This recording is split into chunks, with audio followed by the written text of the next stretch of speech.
It has been roughly about 3 weeks since, the playoff loss. How are you feeling, still?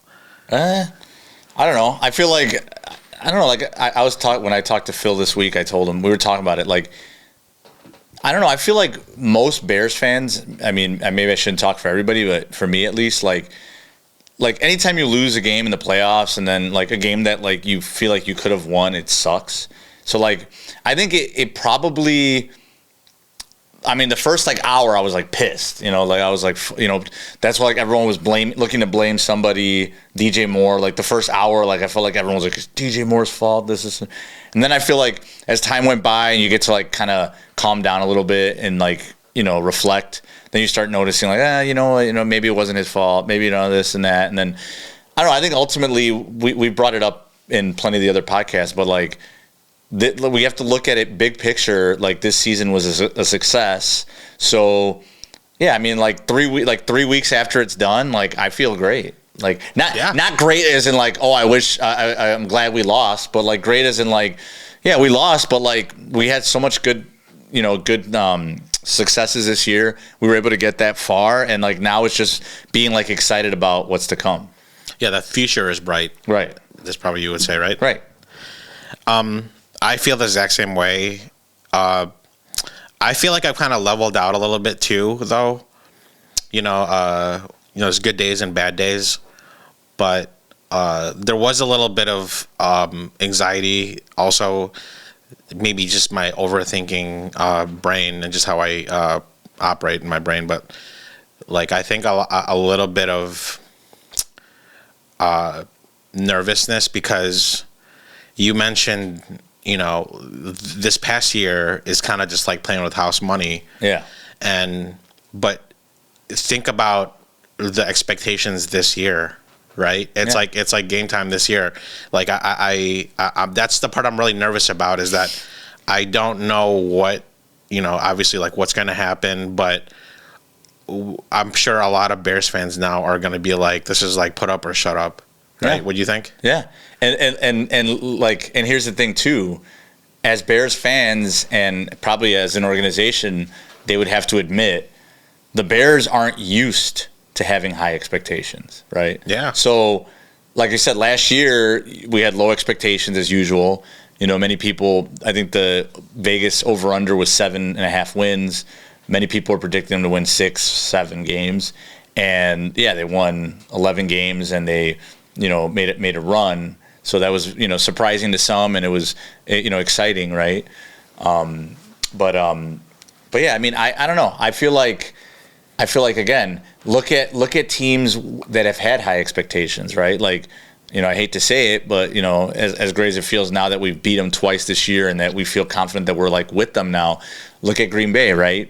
They usually play with high expectations, and the first or the second full year of Jordan Love starting, they had a good year. They beat the Cowboys on the road in a playoff game, and they barely lost to the 49ers in the divisional round. So what happened? Just like the Bears, right? The Bears, won their first playoff game, lost in the divisional round. And so what happened with Green Bay, they started getting like Super Bowl aspirations. Jordan Love started getting like MVP talk. But again, that's what happens when those expectations start to roll in, right? And what have they done since then? Nothing. They lost in the playoffs 2 years in a row, right? So I guess my point is, actually, did they even make the playoffs 2 years ago? I don't know if they did. But my point is like ever since they've had that extra pressure, and they trade for Micah Parsons, which added even more pressure. They haven't really won. Now, Packers fans are probably going to point to Micah, going down with the injury, Tucker Kraft going down with the injury, but injuries happen. They're part of the game. We know that. And either way, I think most Packers fans will probably say they're disappointed in what's happened the last 2 years. So with that being said, again, just because we're as Bears fans not used to going into many seasons with high expectations, though, that is the pump the brakes part. Is we have to just remember that the NFL is a year-to-year league. teams go from 5 wins like the Bears to 11. We've seen teams go from 11 to 5. So things happen. So I am excited. I'm excited about what they're going to do to help the defense, what they're going to do with the draft, some, free agency. But at the same time, we do have the hardest schedule in the NFL again next year. It ain't going to be easy. And again, NFL being a year-to-year league, we should have expectations. We should be happy. We should be excited. But, just proceed with caution, because knowing how the NFL is, nothing is guaranteed. Yeah. And we're still, in my opinion, the hardest division in football. Yeah. And, to not live in a bubble where, we see the Bears have the huge success and think that we're fucking hot shit, when you see, elite teams struggle, and, seeing that happen is kind of like a wake-up call. It's like, oh, shit, maybe just winning this year, it means something, but, it also means, the expectation is going to be is much greater now. We have the pieces. What happens if we regress? I don't know. Obviously, we're not. No one dares to say that. Yeah. But I feel like it's still a possibility. But it's still something it's still something that you have to think about, because, again, we're not even leaving our division now. But look at the other teams in the division. Look at Detroit, right? Detroit. They got Goff. They got Campbell. They got Goff, and they had Ben Johnson, and they made that transformation. Gibbs and everybody they got, and they went from perennial loser to making the NFC Championship game and a high favorite, and literally taking the lead against the Niners into the second half. They were that close to making the Super Bowl, and literally from that, they went to the next year being probably, I think they were the 1 seed or the 2 seed, and they end up losing to the Commanders at home, which is double embarrassing. And then this year, they're not even in the playoffs. So that's my proceed with caution, proof, is that these teams that, the Lions were in the NFC Championship, hey, they must make the Super Bowl now, right? Yeah. And, there's nothing guaranteed. So, so again, I'm not trying to be doom and gloom or negative. I'm just trying to say, don't just assume that we're going to make the next step next year. Mm-hmm. Oh, we made the division round, we're going to the NFC Championship. Because even if they improve the roster, I talking to Phil yesterday, think about the difference 1 year makes. Last season, everything that could go wrong went wrong. Every bad bounce was bad. And we lost so many close games or fluky games. The Hail Mary, the blocked field goal. There was so many losses, that the Lions game at the end with bad clock management. And then this year we had the opposite. We won all the close games. So, maybe next year you win half and lose half, right? My point is that you're never gonna, what happened this year where you win all those close games was amazing, but that's not gonna happen every year. So those are all things that you have to consider when thinking about next season.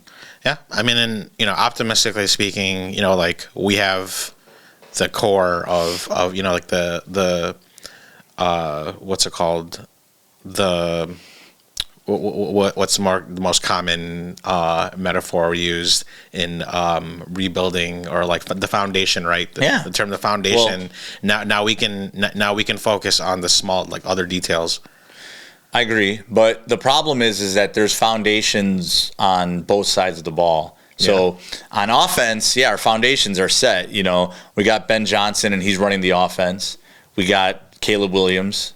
We got a good running game, and depending on whether Swift, I'm assuming he'll be back, but you never know if they move him. I'm still happy with Monangai and then whatever they would do, but I'm happy with the run game. Our receiving core looks fantastic. And, whatever happens with DJ Moore, whether we keep him or not, I still think it's a good receiving core. Our tight ends are good. So I think on offense, our core or our foundation is set. On defense, unfortunately, anybody that you would even consider a foundational piece seems to always be injury prone. That's the problem. Jalen Johnson last couple of years has been dealing with injuries. In watching some tape of the playoffs, you could tell he was not playing 100%. and I value them for going out there and giving it their 100% and giving their effort. But it did definitely look like he was kind of missing a step. Kyler also, like I said, valiant effort for him to be out there. But again, it didn't seem like they were 100%. So in one way, that makes you happy that maybe they will be 100%. But the fact that they've battled injuries the last couple of years, it still makes you worry that even if they're healthy to start the year, what makes you think that they're not going to get nicked again, right? So the defense, I'm still a little, like we don't have many players that we can say like they're a foundational piece. Like, right now Montez Sweat, I guess, could be one that he's signed. He's performed, decent to good, while he's been here. Jalen Johnson, but again, the injuries, that's the one thing that concerns me. But a lot of other players on our team right now on defense are question marks. So it's going to be super, super interesting to see what the defense will look like this year compared to last year, because I think it's going to be a lot of changes on the defense. In terms of I completely agree with you. In terms of the offense, the one thing I've been watching some videos lately, and the one thing that they mentioned was, I think it was like Courtney Cronin saying that the biggest thing that they just need to fix is like the biggest narrative right now in the offense is miscommunication.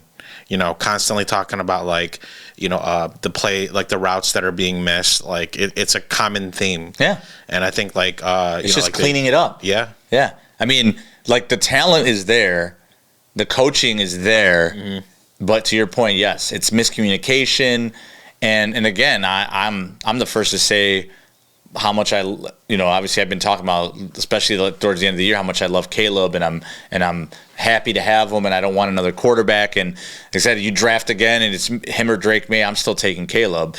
But again, with all that being said, I'm not afraid to say that he still is improving, and again, that's a good thing, but. Yes, I've come out here and vehemently defended Caleb's completion percentage and all the shit that's talked about that, because I truly do believe he throws the ball downfield more than almost any other quarterback. He doesn't dink and dunk, and he had a ton of drops, and that all affects his completion percentage. But that doesn't mean that I didn't see at least probably one or two inaccurate throws from him almost every game. And again, that's still something that needs to be corrected. So I agree with you. It's there's timing issues, there's route running issues, there's accuracy issues. But you're right. If those things get cleaned up, there's no reason why this can't be one of the top 5, top 3, maybe even the best offense in all of football. With the talent level that they have. Yeah. I mean, it seems that like from the post-game interviews that Ben Johnson's doing, he's kind of like low-key like throwing the wide receivers like on other buses. Like, yeah, Caleb, like was he's making the right throws or whatever. But yeah, I don't know if he's criticizing the wide receivers or holding them accountable as much. Like he's kind of like throwing like subtle jabs at them. Well, I'm saying like like he's definitely backing up Caleb a lot in these like in these game interviews. Yeah. Like but I mean, yeah, it is what it is. Like I do agree though too, like that like Rome and Luther need to kind of like really tighten things up and like be able to catch these balls. Yeah. So I mean, like that's the one thing I'm probably most not like concerned about, but like they just need to like fix that, and I think we're Yeah, and honestly, like again, I can't speak for any athlete now, but my hope is, again, the thing with Caleb is you can tell he wants to be great, which is good. So like I wouldn't doubt that he's hitting these guys up in the offseason and saying, hey, let's work on some of our let's work on our timing, let's work on this, and they're out even just getting some extra work in the offseason. I wouldn't doubt it. Yeah, and what's it called? I saw this this like super like fucking what's it called? Like pro Tom Brady clips that like Fox has made. Like him with interviews about like what they what he does in preparation and how his opinions about the current quarterbacks not being able to be developed. And I don't know if you've ever seen that piece yet, but like you've seen like interviews of him like talking about that. And one interesting thing that he mentioned was like he would meet with like the defensive coordinators to help him understand like when like what coverage is there like that is being used, like basically like collaborating on and I don't know if that is a common thing for like for teams now, like do they sit together like I would imagine like like it would only help, right, if like every single quarterback, every young quarterback is sitting down with their with their defensive coordinators, right, and going like, this is what we're doing here, so they can understand more about the about the game. I don't know if they're doing that. I mean, I played backyard football. Like that's probably the best I've ever done. But I'm curious to know like if that is actually happening. Yeah, I mean, you would like to think that all the great ones, right? They all definitely watch tape. Like they all ask questions. They all sit down with their coaches. But again, think about it. Think about all the quarterbacks that kind of like flame out. The Jamarcus Russells, the Johnny Manziels. Like if you watch documentaries of theirs, or if you watch people get interviewed, afterwards and they ask them like, what was he missing? They usually say lack of preparation, not watching tape, not taking it seriously enough. So yeah, I mean, I think that quarterbacks that don't do those things are usually end up being doomed, or they struggle. So I think that the nice thing with Caleb, getting back to the Tom Brady thing, is that I don't know if you watched, there was a I don't know if it was like a conference or something. I don't know if you saw 2 years ago when Caleb was a rookie, Drake May was there, all the rookies were sitting there, and Tom Brady was like talking and stuff, and you could just see like Caleb Williams was like locked in, like paying attention, like, and that makes me like happy, because that just shows like he wants to be a killer, he wants to be great, he wants to win, championships. So like that's all you can ask for from your quarterback, that he takes it seriously and that he wants to win. So, a lot of people will say negative things about Caleb, but like I said, from all I've seen, locked in. I mean, dude, like the fact that he threw that crazy touchdown against the Rams, he didn't even celebrate. Like, I don't know if you saw, he got up and just like kind of shrugged it off like it was supposed to happen, and just walked off. And for someone who's in their second year, first big playoff game and first big win like that, like, or a second playoff game, but still, like, to be like that, like, that's awesome.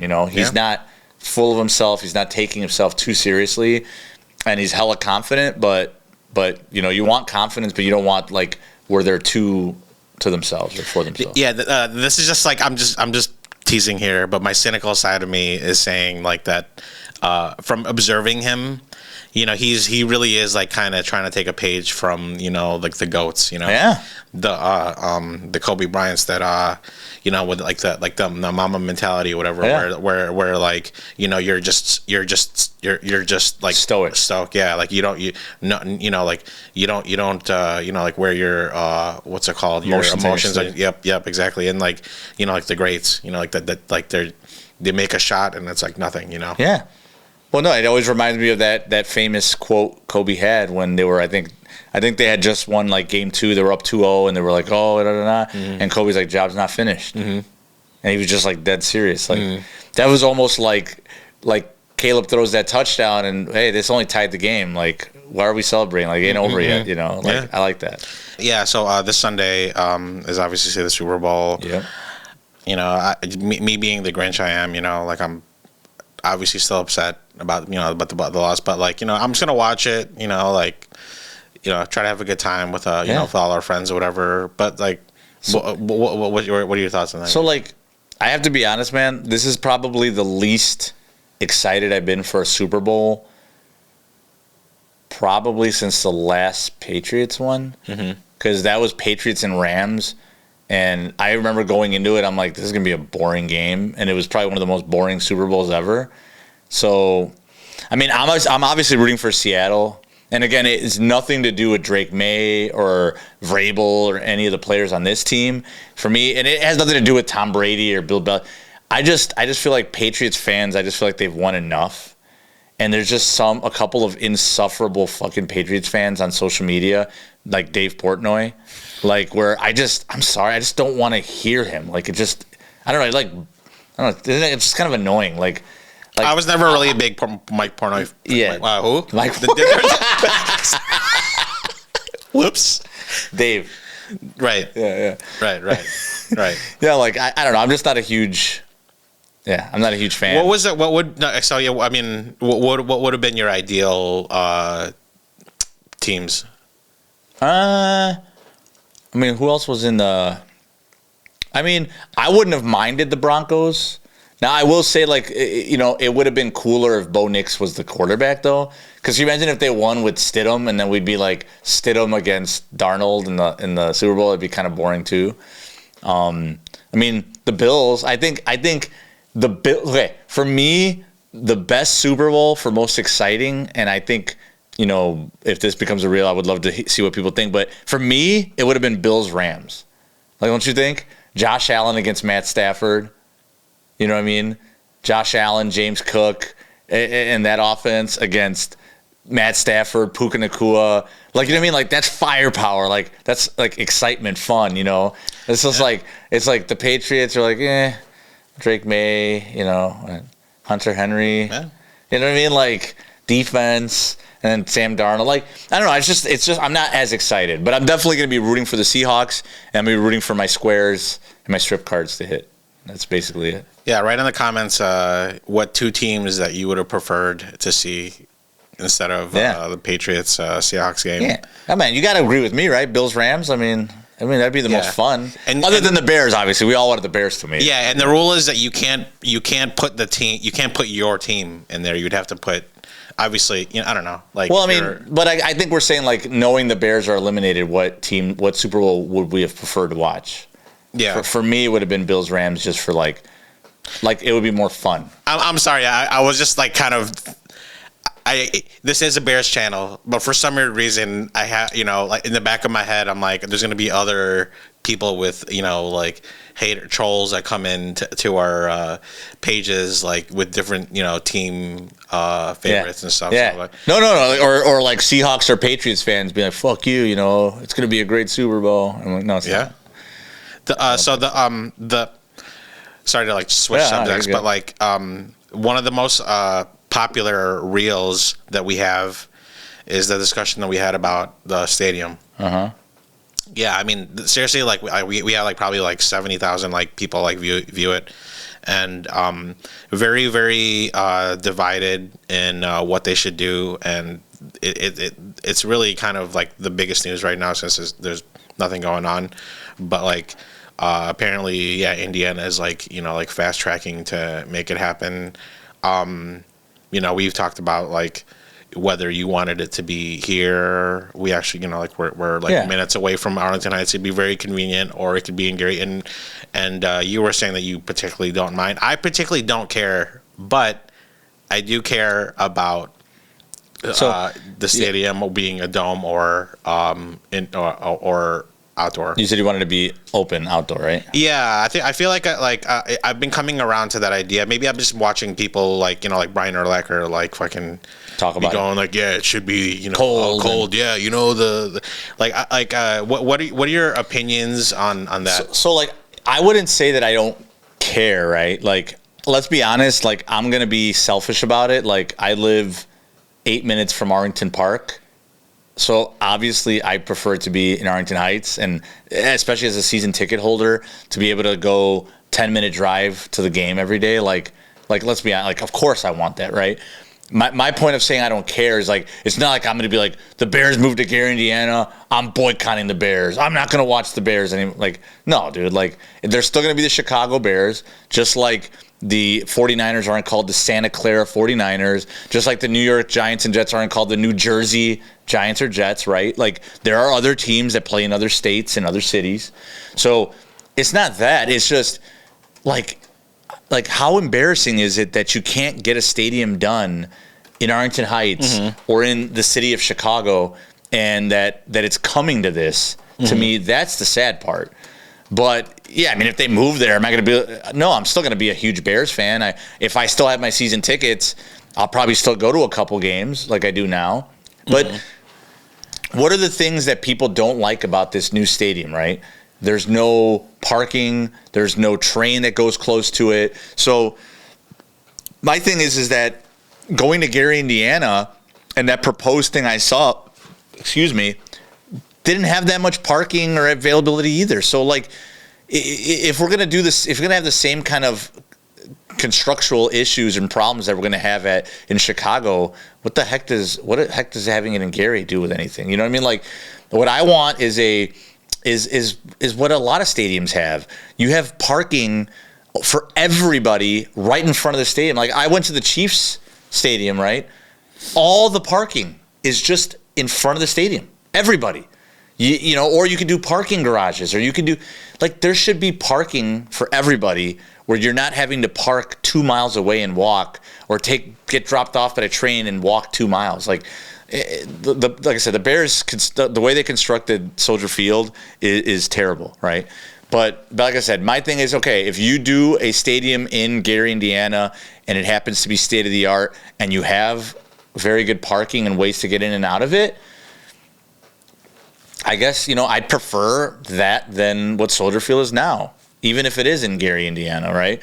But if we're doing a stadium in Gary, Indiana, it's going to be the same problems, and I'm going to be even more mad. You know what I'm saying? I'm pretty sure they're going to address that. I mean, they better, because I saw some, like, plan or plot thing, and I didn't see any. It was just a fucking stadium. I'm like, are we going to do the same shit? Like, at least and that's what makes, to me, Arlington Heights so valuable, because for anyone who lived in this area and, you know, lives in Arlington and went there, right? I mean, I don't know. Did you ever go to the racetrack? I've actually been there once. It's fun. It was fun. Yeah. I liked it. Yeah. Like, I don't care for horse racing, but you'd go there, you'd grab a beer, you'd put a couple parlays or a bet, and you'd sit there and watch the horse racing. It was fun. But the one major thing that I love about Arlington Heights is it's such a huge plot of land that the stadium itself would take such a small part of the land that you can put restaurants there. You could put parking there. You could put the train is already there. The train would drop you off right there. Like, to me, it's just easily the most convenient and smartest place where they could be. Yeah, we were talking about the mayor doing that interview, and he did mention that the actual stadium is just a third of the plot. Yeah. And they asked him, like, you know, like, what would you want to add if you had the decision or whatever. It was like, yeah, I would move Hallis Hall there, you know, which is like whatever. But, like, yeah, he did mention that it's only a third. It only takes up the stadium part only takes up a third of. It's massive, you know, and obviously we're right by it. And but yeah, I was thinking about this the other day, and I pulled this up. So I looked at all the stadiums that that have the distance in relation to, like, where it actually is versus the named city. Yeah, right. So San Francisco is the one that we talked about. Wow, 43 to 45 miles away in Santa Clara. Cowboy Stadium, 18 to 20 miles away in Arlington. In New England. New England, 31 miles away in Foxborough. Miami, 17 to 18 miles away in Miami Gardens. Yeah, so none of them are in their actual cities. New York Giants and Jets, 12 miles away in East Rutherford, New Jersey. Chargers and Rams, 12 miles away in Inglewood. Yeah, so I think the point's being made that there are other teams that play in other cities. And like I said, the Jets, who are just like the Bears, right? The Bears are a huge city, Chicago. They play in Indiana. The Giants are a huge city and state in New York, and they're playing in East Rutherford, New Jersey. So, yeah, it wouldn't be the first time, that's why, like, the people who are like, we're not the Indiana Bears, like, that's not the point. You know, yeah. They just happen to play there. Yeah. Yeah, again, I'm very lenient on the idea of having it somewhere else. I just particularly, you know, I understand the benefits of the surrounding businesses that that they can flourish and stuff like that. And but the biggest sell that they're using is, oh, we could have the Super Bowl there. Oh, we could have the Final Four there. Oh, we can have fucking bull riding, blah blah blah blah, or some shit. But I mean, I to be honest with you, like, you tell me if I'm being selfish. Wanting to open stadium. So here's my thing. What do I think the Bears are going to do? I think they're going to build a dome. Yeah. And it's because at the end of the day, it's business, and they feel like they'll make more money that way.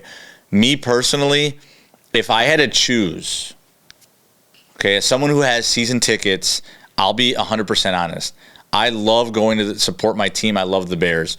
But the reason I sell a lot of tickets, especially in January, has a lot to do with a lot of things, right? So I've already been vocal about hating the commute down there, hating the fact that I don't have a parking pass, so now I got to park and walk a mile. Like, all those things are already where you're like, ugh, I don't know if I want to go. But then now add on to it that it's 10 below zero. It makes you want to go less. I'm like, damn, I got to get down there, I got to park, and now I got to walk a mile or two in 10 below zero weather. Like, those are the things that kind of like, oh man, I don't know if I want to do it. So what I look at is what the Bills, the Bills did, right? If you watched Hard Knocks this year, the Bills were in it, and they had a couple of scenes where they had Josh Allen in the new stadium, remember? And they were like building it. And the one thing that they mentioned is that this was like a state-of-the-art thing that they did where it's open, but it's open in a way where it's kind of like a square, and then it's closed off so that snow can still come down. It could still feel cold, but if it's maybe 10 below zero and you're in a seat where you're sitting, it might feel like 40 or 50, where you can still throw a jacket on. I think, to me, that's the best of both worlds, where you can have a stadium that's open but covered too, if that makes sense. And you can still take advantage of the open air, but still, be able to like go to the game and not like have to wear like 4 layers and hand warmers and all that crap. Yeah, that would probably. I actually agree. Like, it would be very. It would be much more comfortable for the crowd. Yeah. But I think that would still kind of defeat the purpose of the whole like home field advantage thing. I guess. But I mean, that's the thing though, is that, I mean, I guess you could say there's an advantage, but like I said, even the Rams came and from what I saw, it didn't look like it was really certainly like it wasn't like affecting, many people. You know what I mean? Like the cold. From what I was watching, it's still. Yeah, I think it's more of like a mystique thing, right? Yeah. Like it's the whole like romanticizing the whole, like turning the cold into like a. No, and I think the most overrated thing is people saying, "Oh, it's the Rams. They're from LA, and now they're coming to Chicago." It's not like they played with the Rams since they were 1 year old and they've lived there their whole life. Like, many of these people grew up in cold weather cities, played high school football in cold weather or in college, or, you know what I mean? It's not like they'd have never seen cold weather kind of thing, is my point. Yeah, I think I guess their reasoning for it is more of something like brings a uniqueness to our stadium. I think that like I don't really care so much about like tradition or anything like that, but like I think I do agree. Yeah, there's a little bit of that. Like, I mean, ultimately it's whatever. I think I think all the Bears fans are still going to be. Yeah, at the end of the day, that they're going to enjoy whatever they get, and obviously I think like it's going to be. It's way down the line, apparently like 2033 or something like that. So it's way later down the line. I do kind of like, think about it sometimes where like, as a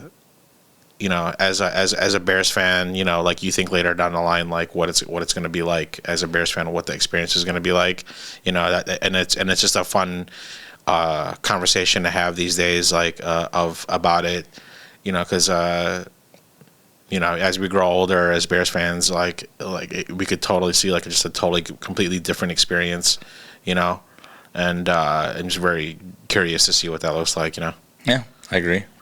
We might be eventually in the Hall of Fame at some point in the podcast. Did you see that thing where like Joe Rogan was like talking about how like the people are asking why he didn't win like a Grammy for like, it's like apparently that there was like an award for like best podcast or something like that. Really? Yeah, and then he was talking about it on one of the podcasts, and he's just like, I saw that he was on Lex's, right? Lex Friedman. I think Lex Friedman something like that. Is just like, like people, our friends are asking me why, like why I wonder did you who get won it, it whatever. It doesn't matter. But like it was funny because it's just like I didn't win because I didn't submit anything. Yeah. It's actually, it's such a fucking what he says. I think the exact same way. I don't give a flying fuck about the Grammys. Yeah, so exactly, and you shouldn't. Yeah. So to keep making your best content, like I just think that, I frankly don't care. I don't have an opinion on this, so I don't want to make it seem like I don't care. But the problem is that when we're just in such a divided time right now, and in such people alienate or people hate so much that I feel like because of obviously him having, he had a lot of I think he had what's it called, again I don't want to make it political, but he had Trump and he had JD Vance on, and so a lot of people thought that he influenced, because he does have a big influence. He has a lot of listeners and younger people. So a lot of people thought that he influenced the election a little bit because so many people ended up voting for Trump or whatever. So, and I don't know if you've seen lately, he's been coming out like condemning a lot of this shit. Like he's been talking shit about ICE and being like, hey, I didn't know that they were going to be doing this shit. Like it's fucked up and all that. Like he's saying it. And then you see a lot of people actually comment back like, oh, now you want to backpedal? Like now you want to say you feel bad, but you're the one who was like touting him and all this shit. And like, so like my point is that the problem is just like, and I love this analogy, just like the Hall of Fame, the people who vote for these things, Grammys, Hall of Fames, right? They all lean one way or the other politically, right? They all have their own strong opinions about players. Some of them are very like by the book. So if the player is doing things off the field that they don't like, they hold that against them. And these are the things that I don't like about media. And like anyone who knows me, Phil, all my friends about sports, they know how I feel about like mainstream media. And some of the things about them just irritate me.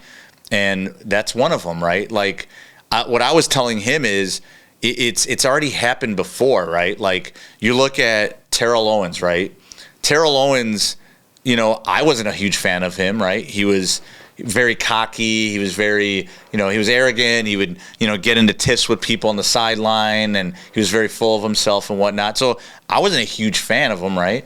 But again, at the end of the day, that doesn't mean that when you look at his body of work, when you look at what he did on the field, when you look at how he performed even in the Super Bowl that he lost, how he performed, he was great with a injured leg or broken leg or whatever. So to me, you take, when you're voting for something like the Hall of Fame, you should be taking away biases. You should be taking away whether you like the guy.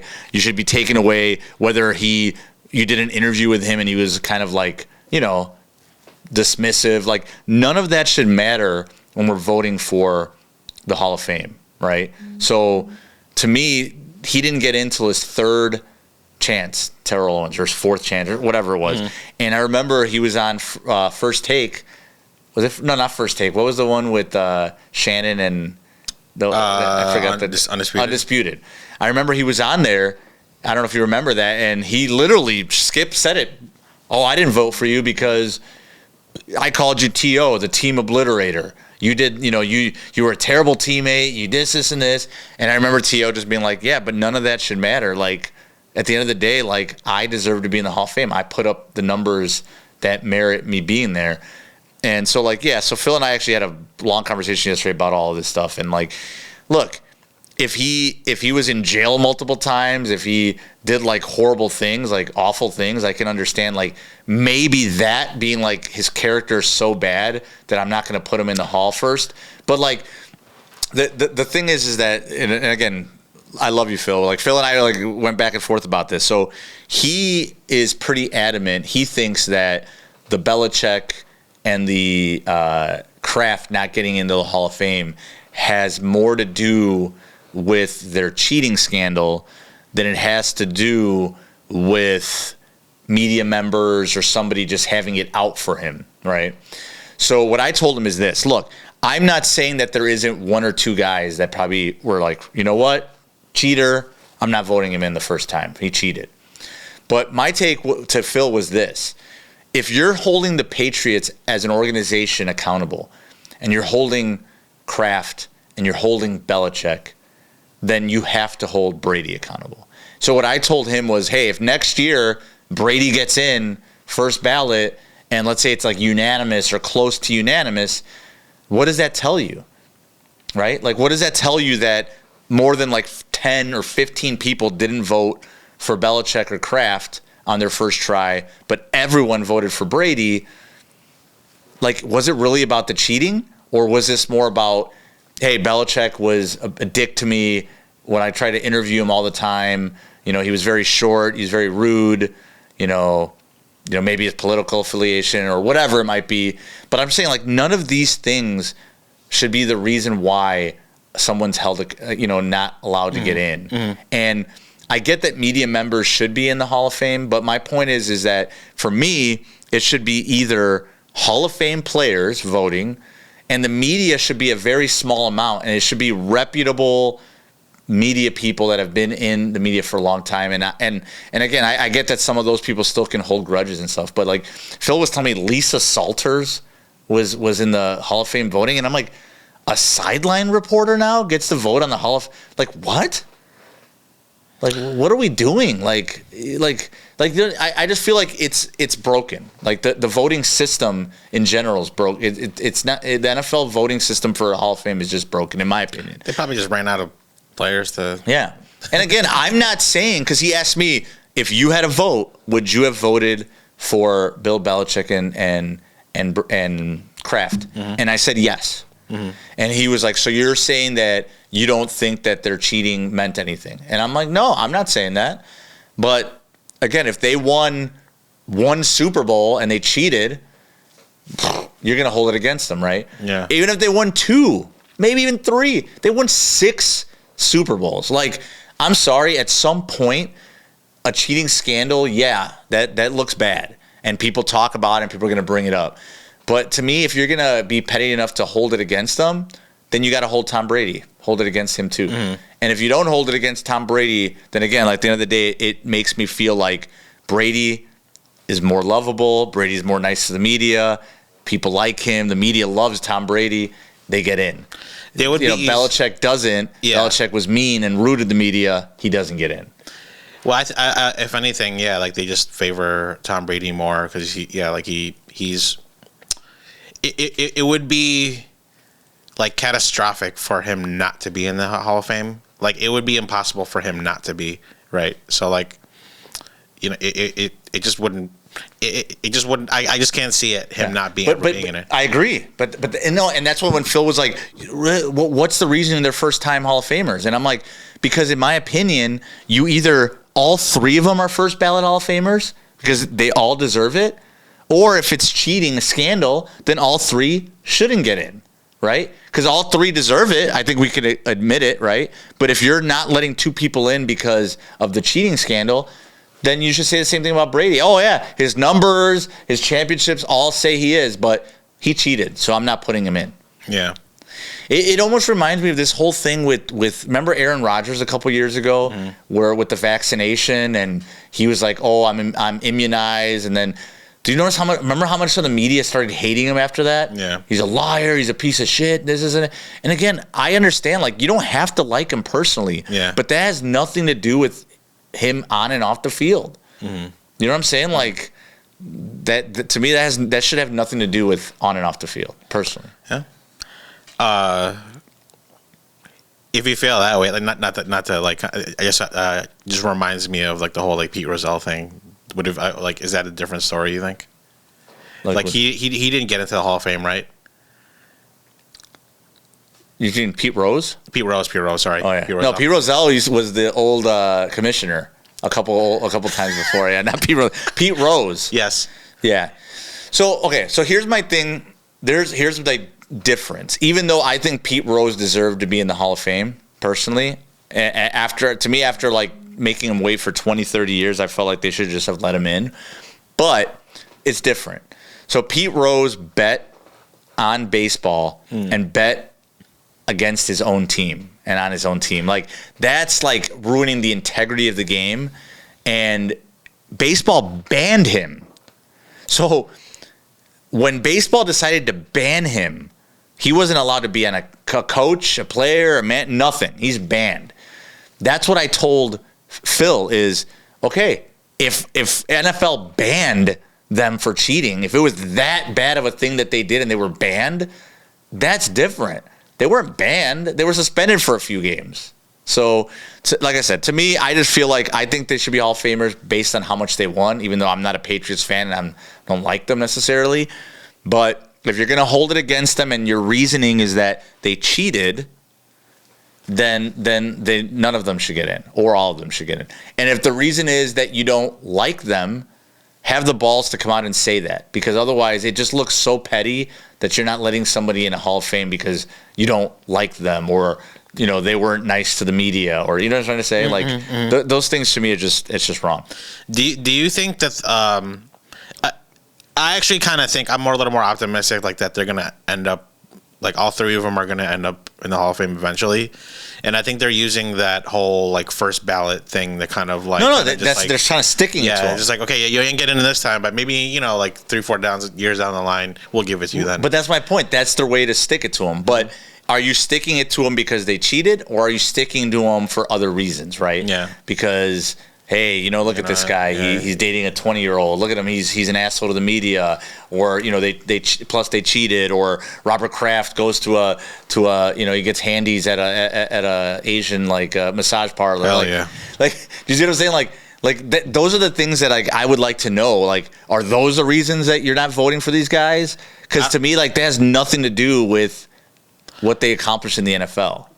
Has there anything been out yet about any legitimate No, reason? none of them have said anything. So, and then it's funny, Tony Dungy got asked if he voted for Bill Belichick, and he didn't say anything. He stayed quiet. So because he stayed quiet, I've been hearing all this stuff, people are assuming that he didn't vote for him because he didn't answer the question. So it's just, there's so much hoopla and shit with this. It's kind of funny, actually. Yeah. I mean, but I think he'll get in. I think get in eventually. They're just gonna make him wait a little bit. And all this stuff is weird. Did you see the whole thing where they asked Tom Brady if he has a who he's rooting for, and he's like, I don't have a horse in this race. So all these old Patriots players and coaches are coming out basically being we're disappointed in Tom. We're all Patriots for life. We're all rooting for the Patriots. It's disappointing that when they asked him, it's he's rooting for the Patriots. He says he's not rooting for anyone. He doesn't have a dog in the race or something. You would, I mean, you know what I mean? You would think that you're always going to stick with your team. You're always going to root for him. It is kind of weird that he's saying that, For some weird reason, I feel like it's that's something he would say. Right? Don't you think? And I think also too that you just telling me that's news to me. It just completely reminds me of that pseudo Last Dance documentary. They were all giving the person who made it shit, whatever. It's oh yeah, I feel like they didn't really tell the whole story. It was all about Tom, whatever. Just fucking just shitting on him. Yeah. But I don't know. I feel like that they're just hating on Tom Brady for that. I do agree it's kind of a little weird. It is weird. He gave that response, but also it's kind of just whatever. I feel like that's just a Tom Brady comment. He's trying to be the fucking he's trying to just say the right thing. He's trying to be the analyst now. Yeah. And that whole to me is still the whole him being partial owner and stuff like that is still such a weird thing. It is. With the whole just with him being an analyst and being able to you know what's kind of funny? I mean, obviously he's not a GM, but I just find it funny that the two kind of goats of their sports. Like Jordan was in the front office of the Wizards, and they were so bad. And the funny thing is that Tom Brady, out of all the teams that he's associated with, it's the fucking Raiders. like you know what I mean? Like you pick the Raiders, like that's the team that you're like affiliated with. Like Maybe it's just the Vegas thing, maybe. yeah, maybe, but isn't it weird? Like you would think that he's always just affiliated with winning, and now he's joining such a shit team, you know? Oh, and actually, my last point on the Hall of Fame thing too, just to bring it back. Let's not forget that Bill Belichick didn't just win 6 Super Bowls as a head coach. He was also an unbelievably good defensive coordinator, and he won 2 Super Bowls as a defensive coordinator also with the Giants before all of that. Oh, and he coached the Browns and got them to the playoffs, which the Browns don't make the playoffs that often. So, like, look at all that. And then with Brady, too, he won 6 with the Patriots. He also won 1 with Tampa Bay, right? So, like, you know what I'm saying? Like, even if we're going to say the cheating, like, they still did things other places as well, besides even what happened in New England. So, and again, I'm not the furthest from a Patriots fan. Again, I'm rooting for the Seahawks because I can't stand the Patriots or their fans. And I'm not even a huge Tom Brady fan. Like, you know, like that debate could be for another time about why I think he's, you know, arguably, yeah, he's the GOAT quarterback, whatever. But, you know, like I said, sometimes I've always felt like if you put other quarterbacks that were great in that organization with that team, they would probably have as many Super Bowls or close to it. But that's an argument for another time. I don't want to take up too much time with that. I mean, yeah, like to move on, and I don't. Again, I'm just casually watching the Super Bowl.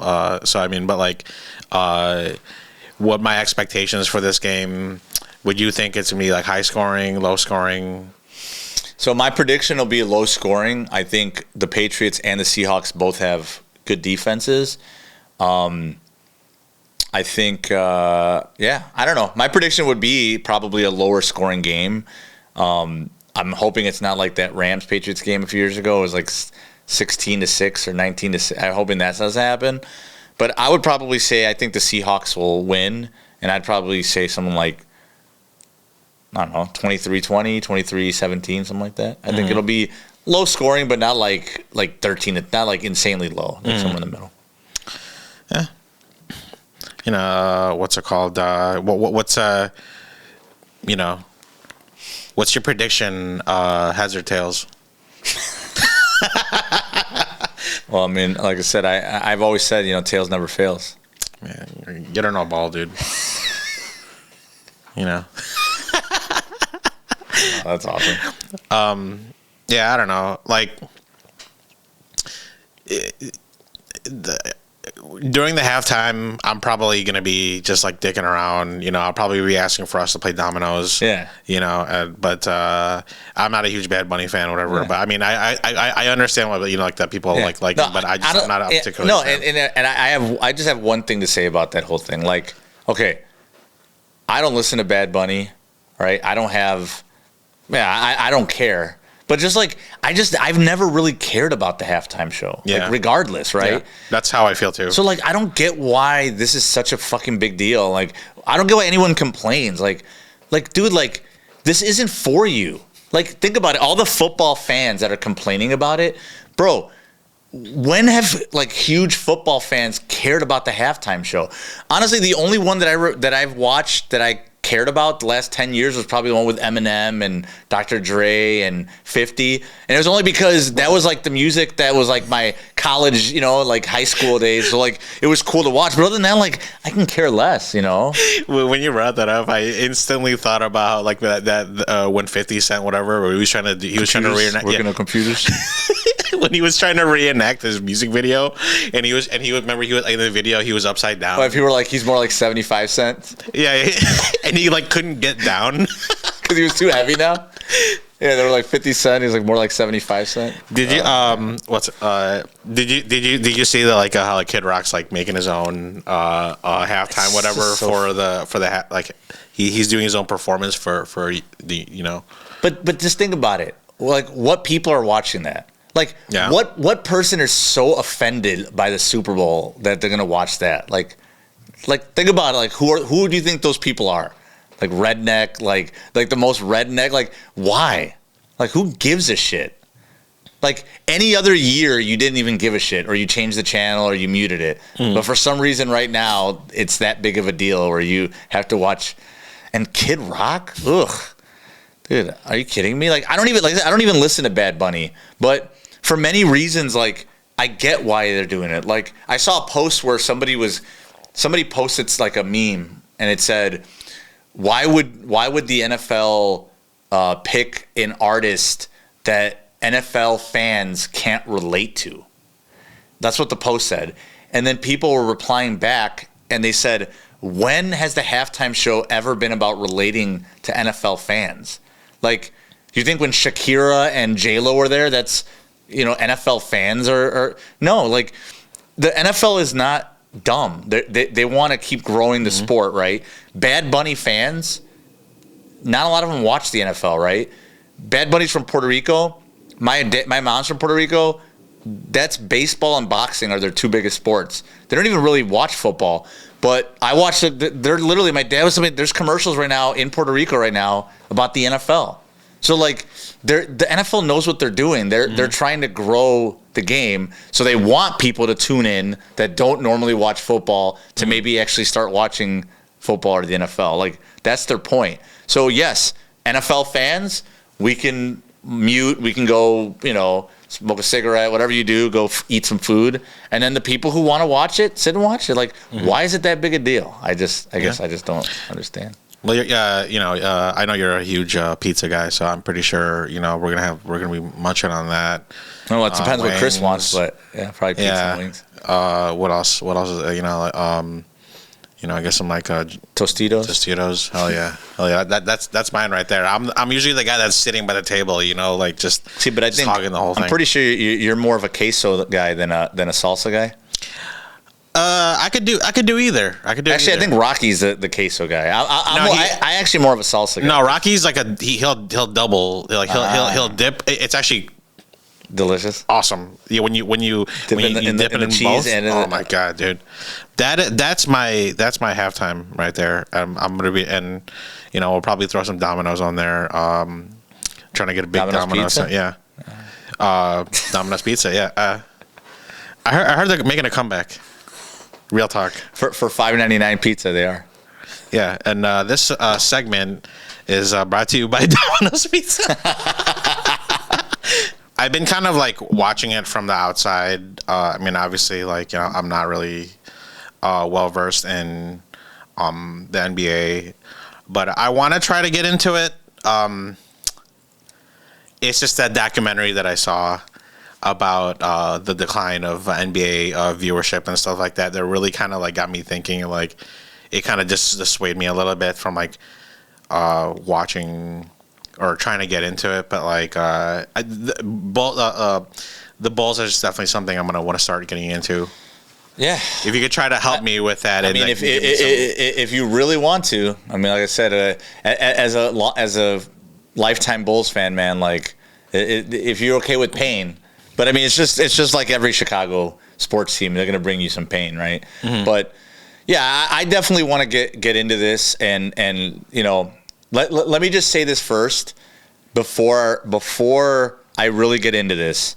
Okay, if you're listening and you're a Bulls fan, one of these Bulls fans that you're always happy and you're always going to go to the game, and whether the Bulls win 40 wins or they're in the play-in, you're going to be happy, and stop saying negative things. Okay, if you're that fan, hey, I don't even care. Stop watching. Get out. This is going to be for the real fans. This is going to be for the real Bulls fans that understand how the cap works, that understands how you draft players, that understands when you should trade players, okay? This organization from top to bottom is just absolutely terrible. The fact that AK is still the GM of the Bulls is an absolute joke. The fact that Mark Eversley is still on the Bulls is still a joke. And to a certain extent, even though the blame doesn't necessarily fall on his hands, the fact that Billy Donovan is still the coach is a joke. Like, this team needs to be clean. We need a clean house, and we need to start over. And it's just absolutely disgusting that every year AK goes on, does a press conference where he's talking about how he's tired of being in the middle. He said this 3 years in a row, and all we keep doing is being a play-in team, and all we keep doing is waiting to trade players when it's till it's too late, signing veterans and mishmashing lineups when the team is not good. And I don't know, it's sickening to me. And it's sickening to me more than anything because the Bulls fans, Chicago fans in general, are loyal, right? We're loyal to a fault, and we've talked about this. But the Bulls fans might be the most loyal fans. I mean, I have season tickets. I only have 5 games, 100 level, great seats. But I go 1 or twice a year, and when I go, the fans are still there. They're supporting. They're buying their jerseys. They're cheering the team on. And here's the thing. I was talking to Phil yesterday that really boils my blood is that it's sad that what you hear fans say is, if you really want to, shove it in their face, stop going to the games, stop buying things, stop. And to me, it's just so wrong that essentially if you're good fans and loyal fans and you go to the games, you get punished by the team literally just saying, hey, we're making profit, so we don't give a shit. We're not going to, make the moves that need to be made. We're not going to trade the guys that need to be traded. We're too afraid to do a long-term rebuild because we're afraid that we might not sell out, and make as much money. That's what this team is. It's a joke. That again, the loyal fan bases that go and support the teams are the ones that get kind of screwed. And it's terrible. And honestly, just to kind of put a bow on what I just said, pull up that graphic if you could. I saw this tweet yesterday, and it really, really hit home about what I'm talking about and everything. But so it says zooming out to see the Bulls ended up getting. So again, they traded Caruso, who they paid good money for.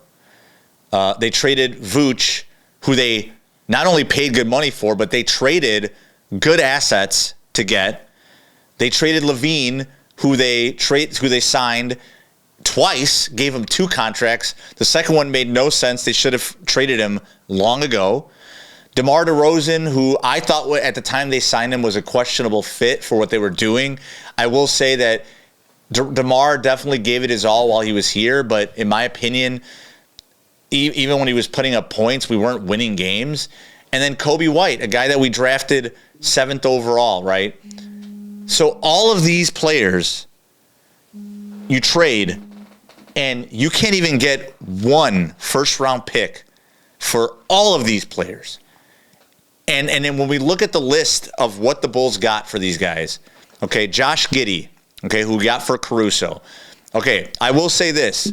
Josh Giddey's turned out to be, even though he's hurt this year, pretty solid for us, and we were able to extend him in a team-friendly deal. So that trade, you could kind of see, even though we didn't get a first-round pick, at least we got a guy who could be our point guard for 4 years, and then we could try to build around. Okay, I'll give him that. Vooch should have been traded 3 years ago, and at the most 2 years ago. Not only did the Bulls not trade him when they should have, they extended him. Which, again, when this idiot tries to tell Bulls fans that we're tired of being in the middle, but then you re-sign Vucevic, that doesn't make any sense. Zach LaVine, you also re-signed him. Then you held on to him for too long, and by the time you had to trade him, teams knew you had to trade him. You had 0 leverage, and what'd you end up getting for him? A second-round pick. Oh, and maybe was it that Chris Duarte? Did he come on that trade? I don't even remember. But a freaking joke. DeMar DeRozan, we traded him to the Sacramento Kings as well.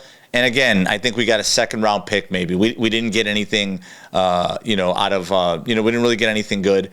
And then Kobe White, we just traded for, I think it was a second-round pick or 2 second-round picks. And here's the thing. The players that we got back, we need big men. The only guys we got back were more guards. The team has a mishmash of guards. And then to top it off, what they're trying to tell us is we're going to use the rest of the season to see how these players play and how they pan out and decide who you're going to keep. So what? You're going to have 30 games to decide if players are good enough? Like, what would you think, like, if you were to really rationalize what they were trying to do, like, what do you think what they were trying to do? Honestly, Rob, I'm not even trying to be a dick. I wish I could answer that question. I don't know what the fuck they were trying to do. I really don't. Because 2-3 years ago, this team should have been going, hey, you know what? We're nothing but a play-in team. We need to start moving some of these guys, getting first-round picks. And then again, if you traded Caruso for Giddey and you had 4 first-round picks or 3 first-round picks to work with, you can actually build a team. We have 11 second-round picks. That's not going to get us anything. We have 11 second-round picks, and we have like 6 or 7 guards that are going into free agency. Like I said, it's just so disappointing and so disheartening. And there's so many Bulls fans out there like me that like I said, I have season tickets. You go and you support the team and you want them to be better. And like when you see this poster back here, and I talk about it, my idol, my favorite athlete of all time, Michael Jordan, the guy that I grew up watching, and you watch The Last Dance, and it's so eye-opening because you watched it with me. Mm-hmm. And the point they were trying to make on The Last Dance was, look, we're trying to show Bulls fans that we wanted to come back. We wanted to try to win again. Michael Jordan said it in the interview, like, hey, let the players fail. Let the players, not win before you decide to pull the plug. If we're still winning, like let the players be the ones to make the decisions, right? And remember, all Jerry Krause was trying to say in Reinsdorf was, hey, give organizations credit. We win championships. This, and this, and just look at what the Bulls have done since then.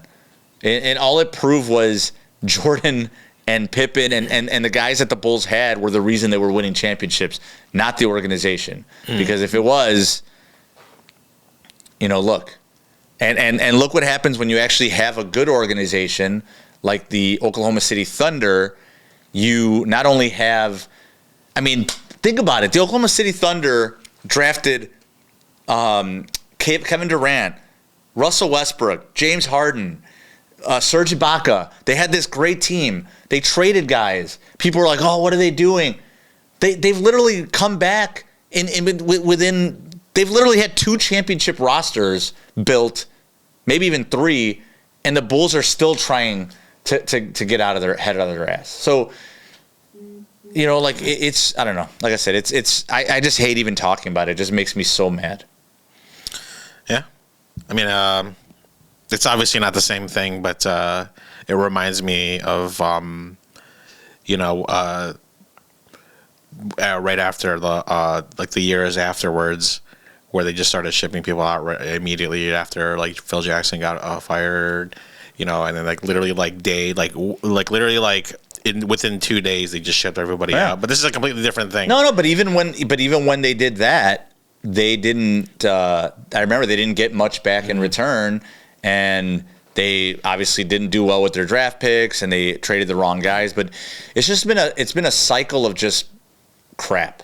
And again, Phil and I were talking about this in a long time yesterday, but it's very sad to say, but after watching this front office for the last few years and watching how AK has done, man, it makes me miss Garpax. And the thing is, like, Garpax, I remember, like, we were tired of them. We're like, oh my God, get Garpax out. We need a new face. We need a new GM. But Jesus Christ, at least they made some good moves. At least they put us in position to be successful for a few years. But yeah, the way this organization is being run now, and sadly, it really, really, really points to the front office. It really points to the Reinsdorfs and just their lack of holding coaches accountable, lack of holding GMs accountable, extending guys when they didn't deserve to be extended, extending guys and then not telling anybody how long they're extended for or what their contract is. Like, what the fuck? Like I said, it's just a shit show. And like I said, all I can tell my loyal Bulls fans like myself is, like, all we can do is just hang on and just hope. And for right now, just I guess for the rest of this season, just hope that we lose a lot and get lucky in the draft.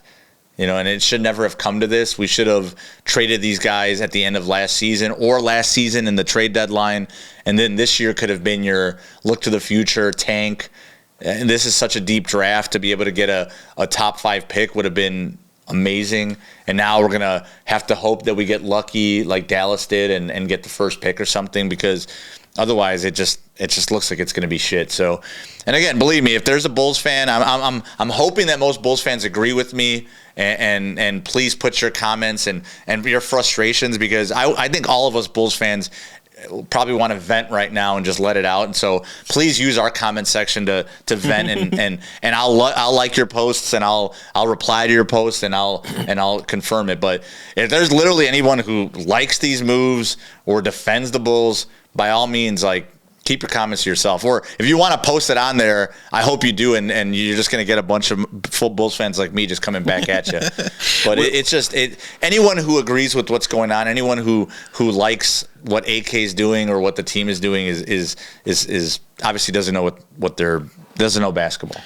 We should do a thing is like when we post the subject on our pages, we'll next week. We'll find the best comments, and we'll throw it on there, and we'll read it off. So honestly, before we sign out, because I'm done talking about it, and the thing is, though, in the future podcasts, we're definitely going to bring up the Bulls. We're definitely going to talk about how these players have been playing since we got them and things like that. But for right now, I'm kind of done. But the one thing I do want to ask, and I do want this to be on a reel, because I do want to see what our listeners think.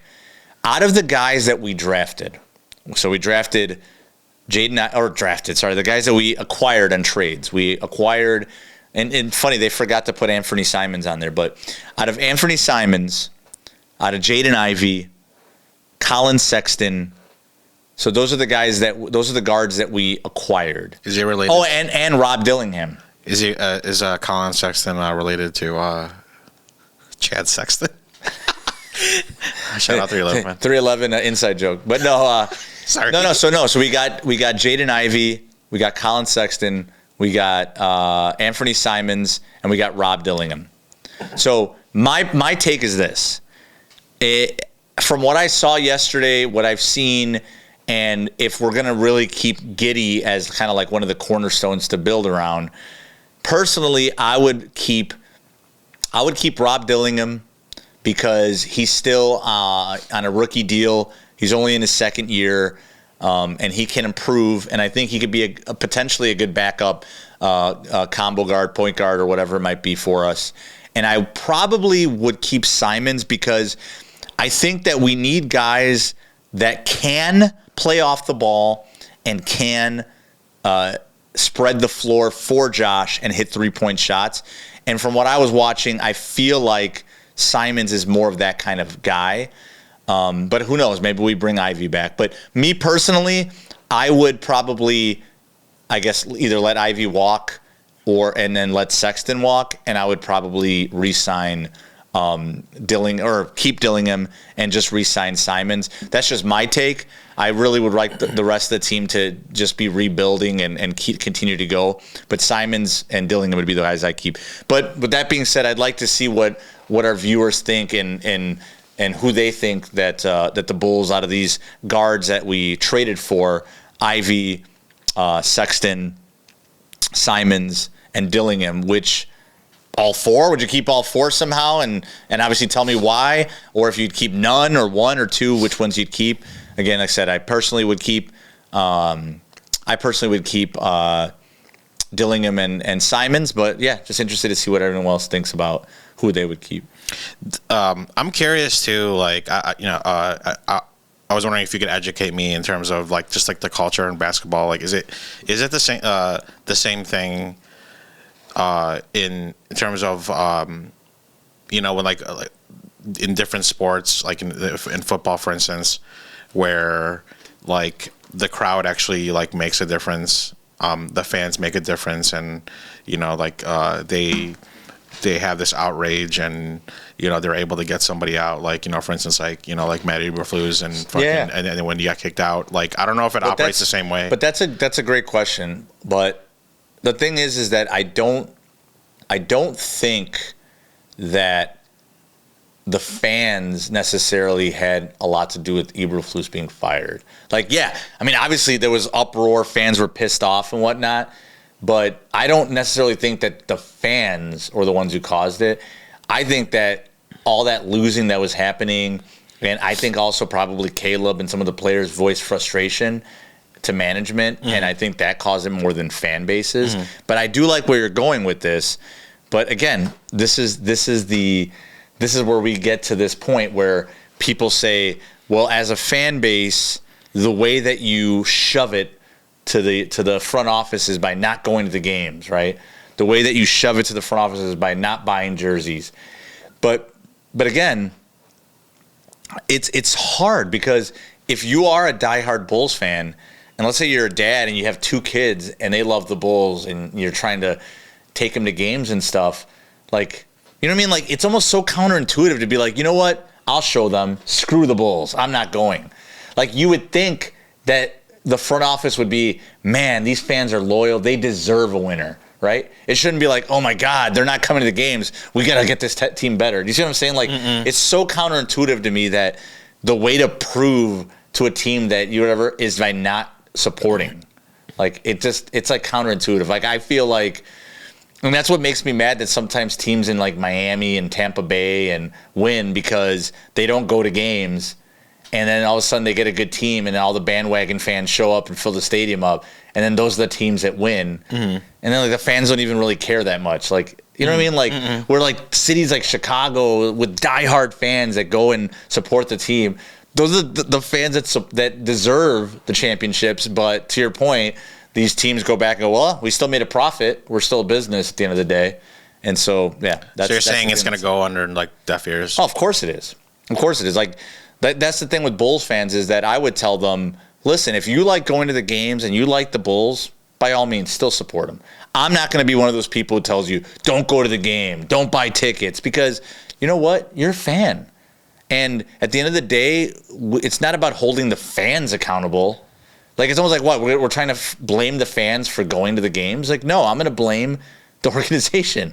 They're the ones who deserve the blame. And sadly, until Reinsdorf, I got to say this just because I thought it was pretty funny, but Phil texted me the other day. He's like, man, at this point, the Bulls are going to need Reinsdorf to be on the Epstein files.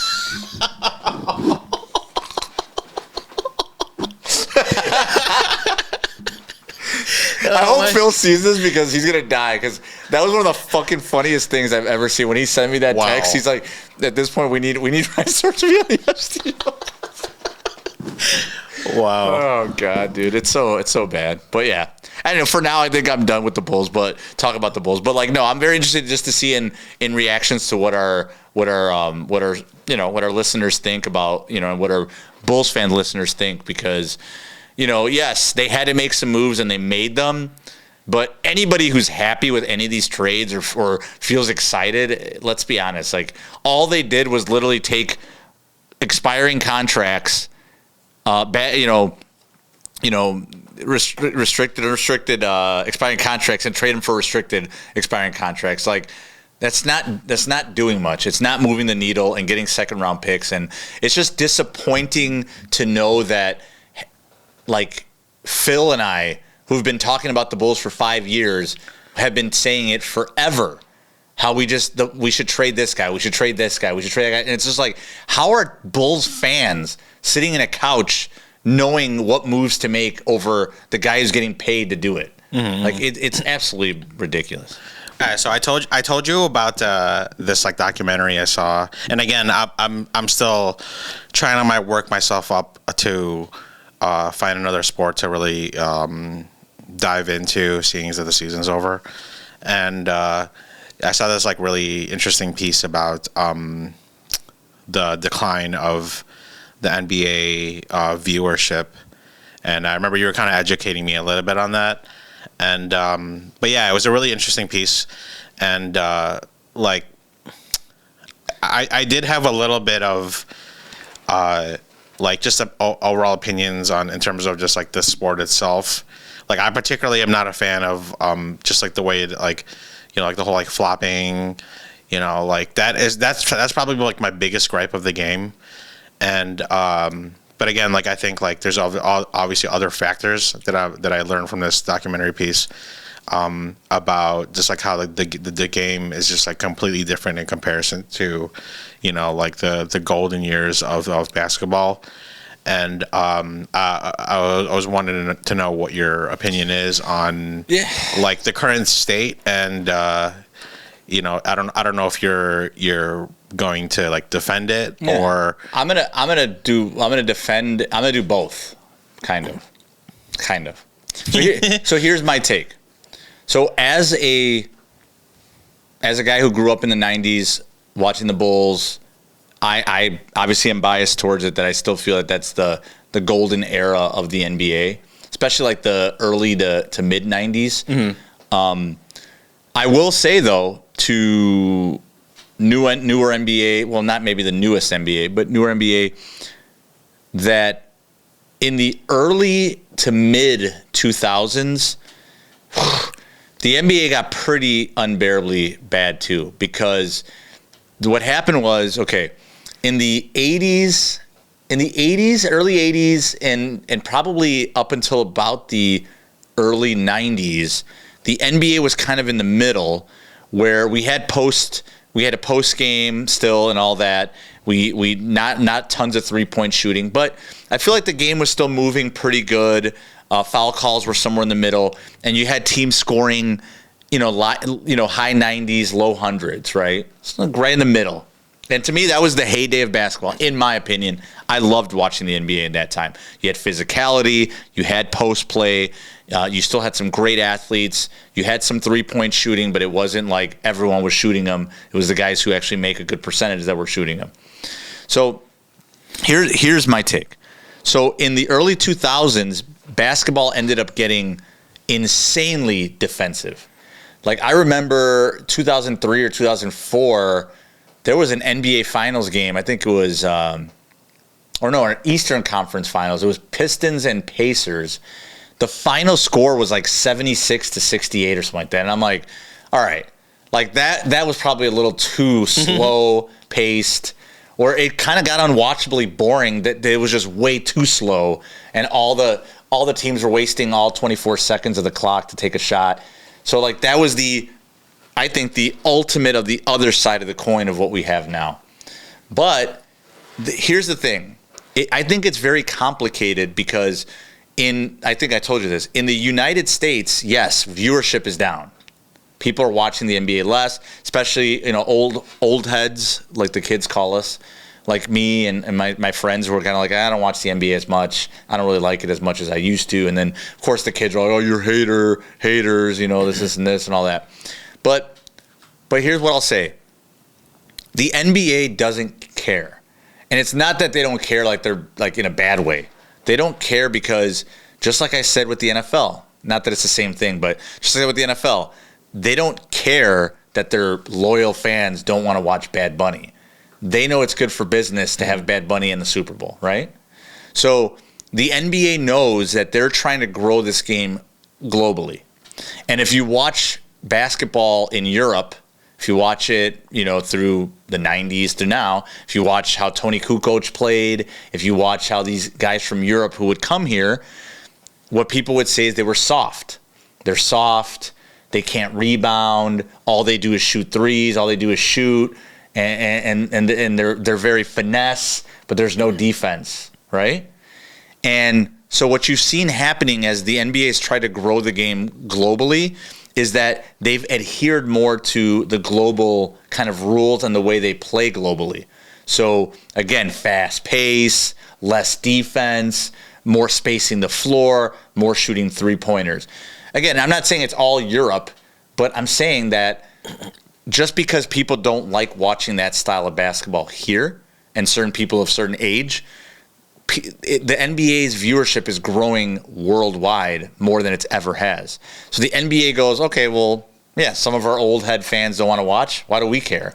We're getting China, India, Brazil, Mexico, tons of fans now loving the NBA. So why do they care, right? So that's the thing that I say, that it's good and bad. I don't think the NBA, even like 10, 15 years ago, was better. Even when you started getting more three-pointers, but you still had some physicality. You still had some players that were taking the ball to the cup and drawing fouls and doing that more often than they do now. Now you're seeing more than ever guys literally passing up a wide open layup to pass it for a three-pointer. And again, it's a lot of it's analytics. And we've talked about this with the NFL, how analytics sometimes ruins things. Because Steph Curry, greatest shooter of all time, without a doubt. First-time Hall of Famer, without a doubt. One of the top 15 players of all time, in my opinion, without a doubt at this point, right? With his accolades. Did he change the game? Sure. But what I sometimes get mad is that people say, he changed the game. Like, it's such a great thing. He changed. But I don't know if he changed the game for the better. Because the problem is, yes, Steph, shoot whenever you want. You're the best shooter of all time. You want to shoot from half court. You want to take 12 threes, 15 threes a game. Go for it.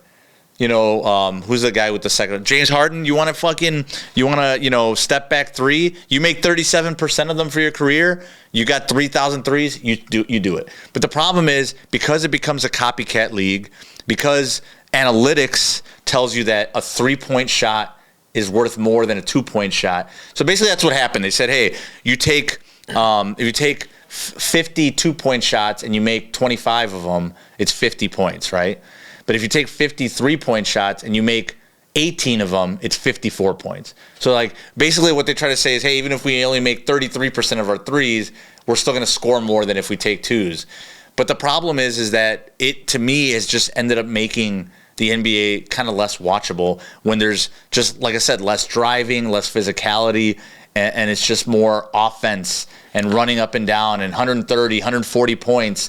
Once in a while it's good, but man, sometimes I miss the 105 to 101, 98, 97. And you do see that for a couple teams, but it's only the teams that play slower pace, that hold the ball, that pass it around and wait for the shot clock. But all these other teams that are just running and gunning and running and gunning, that's causing, I don't know who said it. I think it was Charles was saying that it's predictable, right? Is that would you agree? Yeah, watching games are predictable, and also you're seeing a lot of guys get injured now, and again, I think the injury thing is twofold though. It's you have some people say that people are getting injured,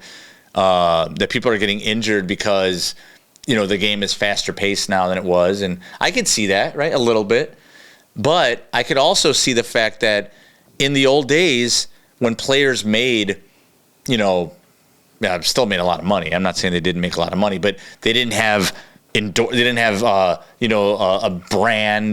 business brand, and they're selling this and a tequila, and they have this and this. The problem is, now that the players are doing all these things, and it's great, they're building their brand. But the problem is that sometimes in the off seasons, maybe they're not working as hard as they should be to stay in shape. Maybe they're not working, you know what I mean? And they're getting hurt during the season because maybe in the off season they're just not doing enough basketball. So, and again, it's not hating on them for that. Do you get the opportunities, you get them. But I'm just saying that could be leading to all the uptick in injuries and stuff. So, to agree with you, I don't think the NBA is for everybody. And again, though, I tell people, if you don't like it, don't watch it. It's fine. I still love the game of basketball, and I still love the NBA, being an NBA fan since I was a kid. But I also will call out the things that I don't like.